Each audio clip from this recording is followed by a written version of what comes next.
और अब हम आपको कुछ ऐसी तस्वीरें दिखाना चाहते हैं जो आपको बहुत कुछ याद दिलाएंगी। ऐसी तस्वीरें जिनकी कल्पना 1 साल पहले तक किसी ने नहीं की थी। आज से ठीक 1 वर्ष पहले भारत ने पहली बार लॉकडाउन शब्द का मतलब समझा था। 1 वर्ष पहले 24 मार्च 2020 को देश में पहली बार लॉकडाउन लगाया गया था। आज आपको ये तस्वीरें दिखाने के 2 मकसद हैं। पहला ये कि ये तस्वीरें हमें याद दिलाएंगी कि कोरोना से लड़ने के लिए हम सब ने कितनी मेहनत की है, और दूसरा मकसद ये कि आप ये समझें कि अगर फिर से देश को लॉकडाउन वाले हालात में नहीं लौटना है तो हमें वापस उसी अनुशासन को अपनाना होगा जो हमने 1 वर्ष पहले अपनाया था। किसने सोचा था कि देश की राजधानी दिल्ली की तस्वीर ऐसी भी हो सकती है। देश के सबसे ज्यादा वाहनों वाले शहर में सड़कों पर एक भी गाड़ी नहीं थी। आर्थिक राजधानी मुंबई में शोर नहीं था। लॉकडाउन की अनुशासन वाली शांति थी। उस दिन आप देश के जिस भी हिस्से में रहे होंगे, ऐसी तस्वीरें आपने भी अपने शहर या गांव में जरूर देखी होंगी। स्वतंत्र भारत के इतिहास में ट्रेन का सफर रुक जाए, ये पहली बार हुआ था। भारत में पहली बार लॉकडाउन 70 दिनों के लिए लगाया गया था। उस वक्त कोई नहीं जानता था कि इन हालात में अभी कितने महीने बिताने पड़ सकते हैं, लेकिन दुनिया की दूसरी सबसे बड़ी आबादी वाले देश ने अनुशासन का परिचय दिया और हर पाबंदी का पालन किया। इस अनुशासन के साथ ही प्रकृति ने रीसेट बटन दबा दिया और हमने वो समय भी देखा जिसके बारे में 2020 में सोचना भी मुश्किल था। दिल्ली एनसीआर की सड़कों पर नीलगाय, देश के कई शहरों में सड़कों पर मोर, तेंदुए, जंगली जानवर नजर आने लगे। दुनिया के सबसे प्रदूषित शहरों का आसमान नीला हो गया। लोगों ने कई बार आसमान में इंद्रधनुष बनते देखा। ये वो तस्वीरें थी जो महानगरों में रहने वालों के लिए दुर्लभ थी।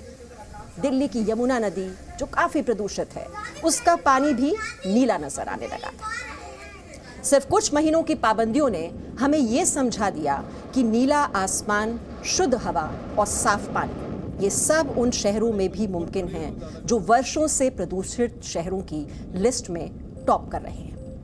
दिल्ली, मुंबई जैसे शहरों का एयर क्वालिटी इंडेक्स 50 से नीचे आ गया था, जिसका मतलब होता है कि आप शुद्ध हवा में सांस ले रहे हैं।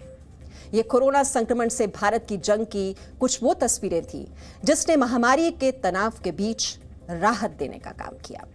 लेकिन 1 वर्ष बीतते बीतते हम अनुशासन भूल गए। अब तस्वीरें बदल चुकी हैं और कोरोना वायरस ने भी वापसी कर ली है। अब हम आपको 2 तस्वीरें दिखाते हैं।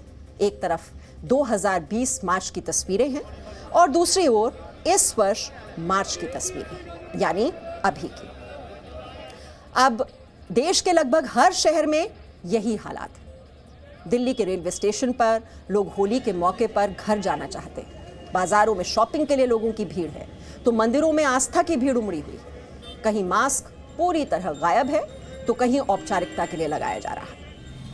इन तस्वीरों को देखकर कौन कहेगा कि भारत अभी भी कोरोना वायरस के मामलों में विश्व में 3रे नंबर पर है। कोरोना वायरस की वैक्सीन जरूर आ गई है, लेकिन वायरस अभी भी मौजूद है।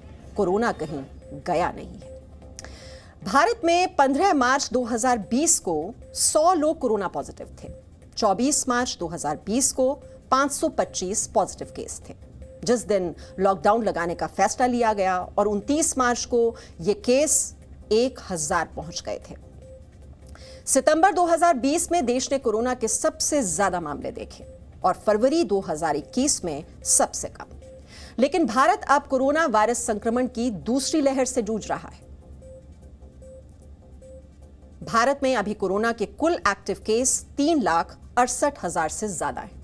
पिछले 24 घंटे में 47,000 से ज्यादा नए केस दर्ज हुए हैं। भारत में बीते 24 घंटों में यह वायरस 275 लोगों की जान ले चुका है। भारत ने कोरोना वायरस संक्रमण से जूझने में आत्मनिर्भरता की और कामयाबी की कई मिसाल वैसे कायम की है। कोरोना संक्रमण से निपटने के लिए हर स्वास्थ्यकर्मी और फ्रंटलाइन वर्कर को पीपीई किट की जरूरत थी। पिछले वर्ष मार्च तक भारत में एक भी पीपीई किट नहीं बनाई जाती थी। अब हम मास्क, ग्लव्स, पीपीई किट के क्षेत्र में पूरी तरह आत्मनिर्भर है। आज भारत में 5 लाख पीपीई किट रोज बनाई जा रही है। भारत में 2019 में कुल 40,000 वेंटिलेटर बेड्स थे, जो अब 1 लाख हो चुके हैं। पिछले वर्ष 60,000 वेंटिलेटर खरीदे गए। भारत में कोरोना वैक्सीन की 5 करोड़ डोज लगाई जा चुकी हैं और भारत 71 देशों को वैक्सीन की सप्लाई भी कर रहा है। भारत में मजदूरों का पलायन लॉकडाउन के दौरान एक बहुत बड़ी समस्या बनकर उभरा। अमेरिका के प्यू रिसर्च सेंटर की एक रिपोर्ट के मुताबिक कोरोना से जूझते हुए 3 करोड़ से ज्यादा लोग मध्यम वर्ग की कैटेगरी से बाहर आ गए। लेकिन दुनिया की दूसरी सबसे बड़ी आबादी वाले देश के लिए यह चुनौती थी खुद को बचाए रखने की। इसमें सरकार के साथ साथ आम जनता की भागीदारी काम आई। जब जरूरतमंदों को खाना पहुंचाने के लिए हर किसी ने अपनी ओर से कोशिश की। हम आपको ये आंकड़े आज इसलिए दिखा रहे हैं क्योंकि एक बार फिर साथ मिलकर कोरोना के खतरे का सामना करने का वक्त आ चुका है। भारत में कोरोना के मामले पिछले 1 महीने में बहुत तेजी से बढ़े हैं। आज आप खुद से पूछिए कि क्या आप एक बार फिर लॉकडाउन के लिए तैयार हैं? कोरोना वायरस का संक्रमण राज्यों और शहरों की सरहदें नहीं जानता। जिस वक्त हम आपको यह खबर दिखा रहे हैं उस वक्त तक देश के 8 राज्यों में लॉकडाउन, नाइट कर्फ्यू और धारा 144 लगाने जैसे कदम उठाए जा चुके हैं। कोरोना संक्रमण के बढ़ने की सबसे बड़ी वजह हम लोग खुद हैं। बिना वजह भीड़ भाड़ लगाने और मास्क न पहनने की आदतों ने कोरोना महामारी को अनुकूल माहौल दे दिया है। दूसरी बड़ी वजह है वायरस का म्यूटेशन, यानी वायरस का नया अवतार। आज स्वास्थ्य मंत्रालय ने भारत में मौजूद कोरोना के नए खतरनाक वेरिएंट के बारे में सावधान किया। इससे पहले कि हम आपको वायरस के नए अवतार के खतरे के बारे में विस्तार से बताएं, आपको यह जानना चाहिए कि वायरस कैसे और क्यों अपनी शक्ल बदलता है। वायरस जब ट्रांसमिट होता है, यानी जब एक से दूसरे और दूसरे से तीसरे के शरीर में जाता है, तब ये रेप्लिकेट होता है, यानी नए वायरस को जन्म देता है और अपनी शक्ल बदलता है। विज्ञान की भाषा में इसे म्यूटेशन कहते हैं। स्वास्थ्य मंत्रालय ने आज जो आंकड़े जारी किए हैं उनके मुताबिक भारत में इस वक्त कोरोना वायरस 700 से ज्यादा लोगों में नए अवतार में पनप रहा है। इन मामलों में से 20% ऐसे हैं जो बेहद खतरनाक हैं और डबल अटैक की क्षमता रखते हैं। वायरस के इस खतरनाक वेरिएंट पर अच्छी इम्यूनिटी भी काम नहीं कर पा रही है और नए वायरस के संक्रमित करने की रफ्तार भी बेहद तेज है। आज हमने इस पर आपके लिए एक रिपोर्ट तैयार की है जो आपको कोरोना वायरस के नए अवतार से सावधान करेगी। रिपोर्ट देखिए।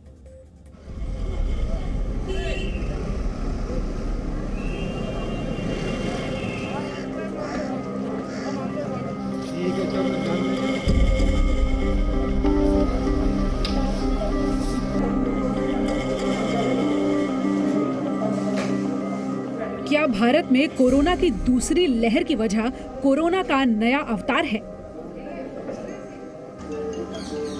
कोरोना वायरस भारत में 4 अलग अलग अवतार ले चुका है और हर नया अवतार यानी म्यूटेशन पहले से ज्यादा खतरनाक साबित हो रहा है।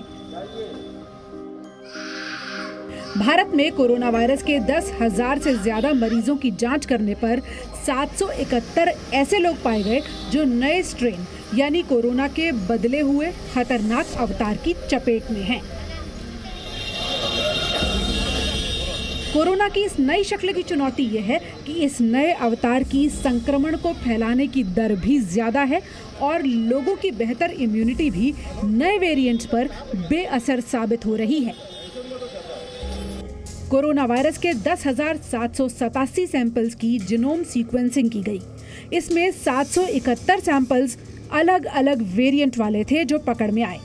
इन 771 वेरिएंट्स में 736 में से कोरोना वायरस का ब्रिटेन वाला वेरिएंट मिला, तो 34 में साउथ अफ्रीका वाला वेरिएंट और एक व्यक्ति में ब्राजील वाला कोरोना वेरिएंट पाया गया। जिन 771 लोगों में कोरोना के मूल वेरिएंट से अलग वेरिएंट मिले थे, ये वो सभी लोग थे जो या तो खुद अंतर्राष्ट्रीय यात्रा करके आए थे या फिर ऐसे लोगों के संपर्क में आए थे जो अंतर्राष्ट्रीय यात्रा करके भारत आए और उनसे मिले। दिसंबर 2020 के महीने में ब्रिटेन में कोरोना का नया स्ट्रेन मिलने के बाद स्वास्थ्य मंत्रालय ने 10 लैब्स का एक नेटवर्क बनाया था। ये लैब्स दिसंबर से लगातार भारत में कोरोना वायरस के अलग अलग वेरिएंट्स को पकड़ने के लिए जीनोम सीक्वेंसिंग कर रही हैं। मुख्य कारण है हमारी ससेप्टेबल पॉपुलेशन का पूल होना। जिन शहरों में हमारा ससेप्टेबल पॉपुलेशन का पूल बड़ा है, उन पॉपुलेशन को जब भी वो कोविड अप्रोप्रिएट बिहेवियर से अपने आप को अपना गार्ड लोअर करेंगे या अपने आप को उसके ये सोचेंगे कि अब ये पेंडेमिक फैटिग आ गया, हम ये मास्क वास्क नहीं पहने, अब तो सब कुछ खत्म हो गया, तब जब भी उनका वायरस से एनकाउंटर होगा उनको इन्फेक्शन होगा, चाहे वो म्यूटेंट वायरस का हो, चाहे वेरिएंट का हो, चाहे नॉर्मल वायरस का हो। स्वास्थ्य मंत्रालय के मुताबिक कोरोना की शक्ल बदलना चिंताजनक तो है, लेकिन वायरस जब ट्रांसमिट होता है, यानी जब एक से दूसरे और दूसरे से तीसरे व्यक्ति के शरीर में जाता है, तब वायरस रेप्लिकेट होता है, यानी कि वो एक नई शक्ल को जन्म देता है और इसी को म्यूटेशन कहते हैं।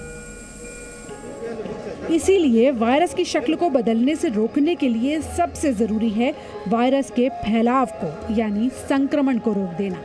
अगर लोग ठीक तरह से बिना कोताही बरते सार्वजनिक स्थानों पर मास्क लगाएं और सोशल डिस्टेंसिंग का पालन करें तो वायरस का फैलना मुश्किल हो जाएगा और ऐसे में वायरस अपनी शक्ल भी नहीं बदल पाएगा।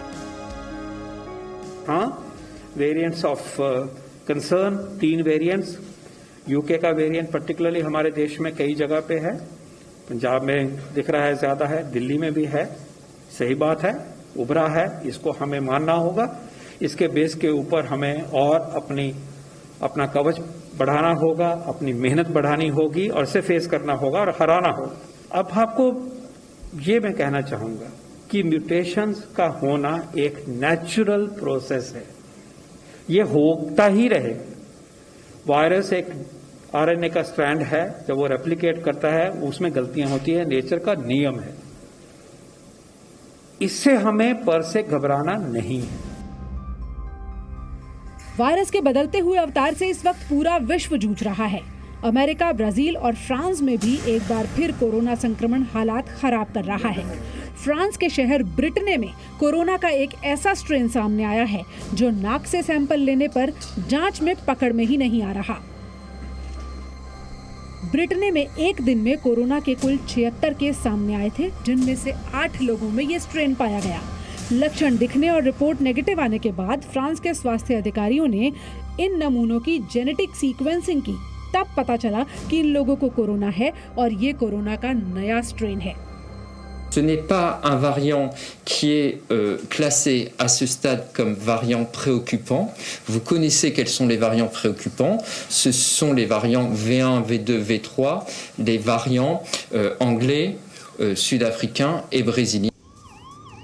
विश्व में अब तक कोरोना के 12 करोड़ 49 लाख से ज्यादा मामले सामने आ चुके हैं और दुनिया भर में 27 लाख लोगों की जान कोरोना वायरस ले चुका है।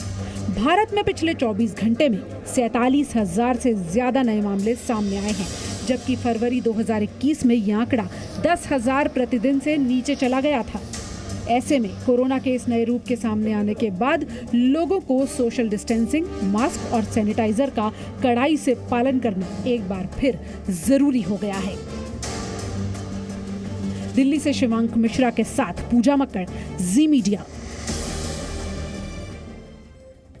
कोरोना के नए अवतार खतरनाक तो हैं, लेकिन इससे बचने के 2 तरीके हैं। पहला, जो सभी पर लागू होता है, कि मास्क लगाएं और एक दूसरे से 2 गज की दूरी बनाकर रखें।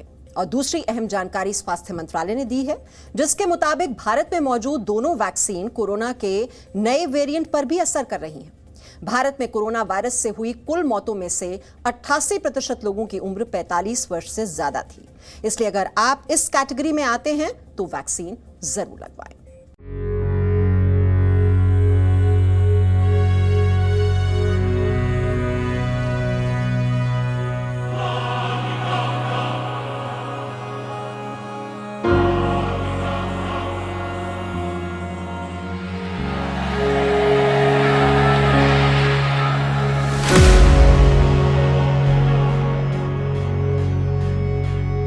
Good evening and welcome to Z News Bulletin.